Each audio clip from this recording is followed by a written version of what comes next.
He is the answer to all our problems. ನೋಡ್ರಿ, ಈ ಗ್ರಂಥದಲ್ಲಿ ನಮ್ಮ ಎಲ್ಲಾ ಪ್ರಶ್ನೆಗಳಿಗೆ ಉತ್ತರ ಉಂಟು. In this, He's hidden the treasures of life. ಈ ಗ್ರಂಥದಲ್ಲಿ ಜೀವನದ ನಿಘಂಟುಗಳು, ಅಮೂಲ್ಯ ವೈಡೂರ್ಯಗಳು ಉಂಟು.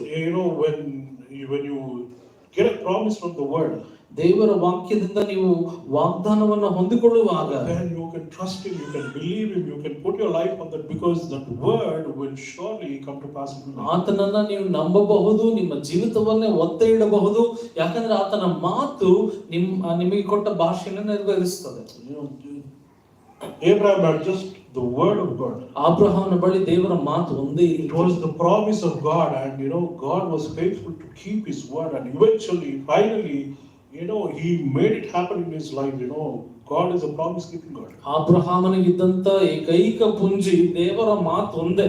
ಆ ಮಾತನ್ನ ಇಟ್ಟುಕೊಂಡು ಅವನ ಜೀವನವನ್ನು ಓಡಿಸಿದ. ಆ ಮಾತೆ ಅಬ್ರಹಾಮನಿಗೆ ಎಲ್ಲವನ್ನೂ ಒದಗಿಸಿಕೊಟ್ಟಿತು. So you and I, we need to understand these things. ಈ ದಿವಸ ನಾವು ಈ ವಿಷಯಗಳನ್ನು ಅರ್ಥ ಮಾಡಿಕೊಳ್ಳಬೇಕ್ರಿ.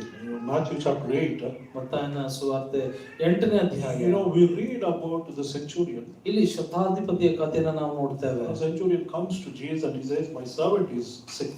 ಶತಾಧಿಪತಿ ಯೇಸುವಿನ ಬಳಿಗೆ ಬಂದು ನನ್ನ ಆಳು ಅಸ್ವಸ್ಥನಾಗಿದ್ದಾನೆ ಅಂತ ಹೇಳ್ತಾನೆ. Jesus says, I come, I heal him. ಯೇಸು ಹೇಳ್ತಾನೆ, ಸರಿ ನಡಿ, ನಿನ್ನ ಮನೆಗೆ ಬಂದು ನಾನು ಗುಣ ಮಾಡ್ತೇನೆ ಅಂತ. And the centurion brings understanding there. ಶತಾಧಿಪತಿ ಇಲ್ಲಿ ಒಂದು ವಿಷಯವನ್ನ ಹೇಳ್ತಾನೆ. He says, Jesus, I am a man under authority.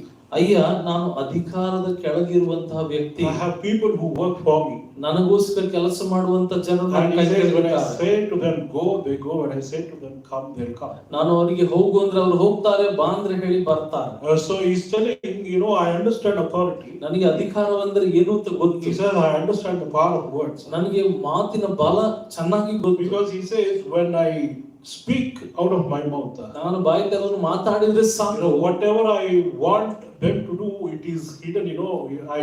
I make it happen through my ನಾನು words. ಏನನ್ನ ಬಯಸ್ತೇನೋ ಅವರು ಅದನ್ನ ಮಾಡ್ತಾರೆ.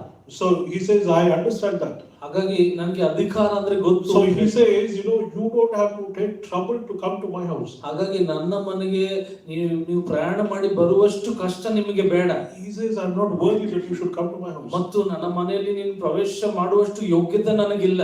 He says, you just send the word, you just speak the word, and my servant will be healed. ಆತ ಹೇಳ್ತಾನೆ, ಕೇವಲ ಒಂದು ಮಾತನ್ನ ನೀವು ಇಲ್ಲಿ ಆಡುವುದಾದ್ರೆ ಅಲ್ಲಿ ನನ್ನ ಆಳಿಗೆ ಸ್ವಸ್ಥವಾಗುತ್ತದೆ. What he's trying to say is, ಏನು ಹೇಳಲಿಕ್ಕೆ ಬಯಸ್ತಾನೆ he ಅಂದ್ರೆ, says, it is not your presence that is going to heal, it is the word that is going to heal. ನಿನ್ನ ಪ್ರಸನ್ನತೆ ಅಥವಾ ನಿನ್ನ ಸಮಕ್ಷಮ ಸ್ವಸ್ಥತೆಯನ್ನು ತರುವುದಿಲ್ಲ, ನಿನ್ನ ವಾಕ್ಯ ಒಂದೇ ಸ್ವಸ್ಥತೆಯನ್ನು ಬಿಡುಗಡೆ ಮಾಡುತ್ತದೆ. I give more.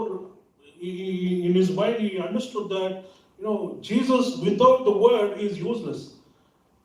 That is how you should understand. You and I, we should understand that it is not just the presence, it is the word. That word which brings the healing, that is more important. ವಾಕ್ಯವಿಲ್ಲದ ಯೇಸುವಿನ ಸಾನ್ನಿಧ್ಯ ಯಾವ ಪ್ರಯೋಜನಕ್ಕೂ ಬರೋದಿಲ್ಲ ಅಲ್ಲಿ.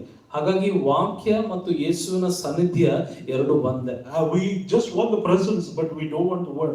ಯೇಸುವಿನ ಸಾನ್ನಿಧ್ಯ ಮಾತ್ರ ನಮಗೆ ಬೇಕು, ಆದ್ರೆ ವಾಕ್ಯ ನಮಗೆ ಬೇಡ. We want to feel God, but we don't want the word of God. ದೇವರನ್ನ ಭಾವಿಸಬೇಕು, ಆದ್ರೆ ವಾಕ್ಯದ ಸಹವಾಸ ಬೇಡ. We run after signs and wonders. We want to see people fall down, get up, run and do all that.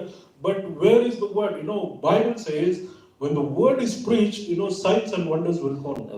ಜನರು ಎದ್ದು ಬಿದ್ದು ಉರುಳಾಟ ಮಾಡಿ ಅದ್ಭುತ ಕಾರ್ಯ, ಸೂಚಕ ಕಾರ್ಯ ಕಣ್ಣಾರೆ ಕಾಣಬೇಕು, ಆಗ ಅದನ್ನ ನಂಬುತ್ತೇವೆ. ಆದ್ರೆ ವಾಕ್ಯ ಹೇಳ್ತದೆ, ದೇವರ ವಾಕ್ಯ ಅದ್ಭುತ ಕಾರ್ಯಗಳನ್ನ, ಸೂಚಕ ಕಾರ್ಯಗಳನ್ನ ನೆರವೇರಿಸ್ತದೆ. So if you can get the word, surely you will get the blessing. ಹಾಗಾಗಿ ನಿಮ್ಮ ಬಳಿ ವಾಕ್ಯವಿರುವುದಾದ್ರೆ ಖಂಡಿತ ಅದು ಆಶೀರ್ವಾದ ನಿಮಗೆ ಕೊಡುತ್ತದೆ.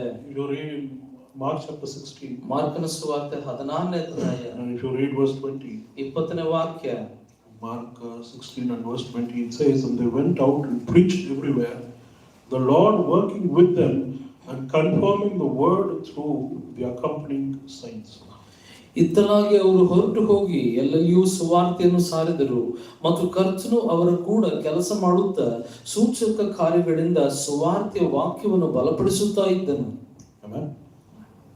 As they preached the word, God was with them working, doing signs and wonders. ನೋಡ್ರಿ ಅವರು ಎಲ್ಲೆಲ್ಲ ಹೋಗಿ ಸುವಾರ್ತೆ ಸಾರಿದ್ರು, ದೇವರು ಅವರ ಸಂಗಡಲೇ ಹೋಗಿ ಸಾರಿದ ಸುವಾರ್ತೆಯ ವಿಷಯವಾಗಿ ಅದ್ಭುತ